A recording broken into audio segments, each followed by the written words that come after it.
पड़ियारे रागिगले Kohli umpire सह कले जुक्ति तर्क।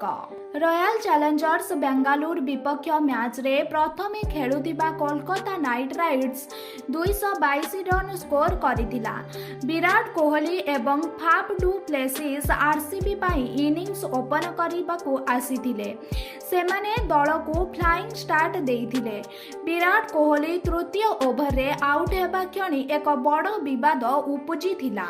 हर्षित राणा बोलिंग करुथिले किंतु से ओभर रो प्रथम बॉल रे फुल टॉस बोलिंग करिथिले।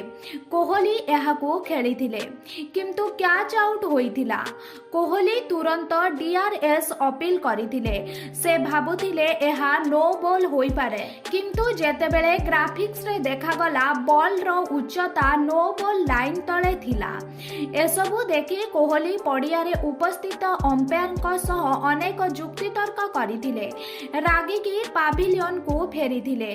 कोहली पड़िया छाड़िबा परे आरसीबी अधिनायक फाफ डू प्लेसिस मध्य अंपायर को पचारिथिले जे एसबु किपरि हेला।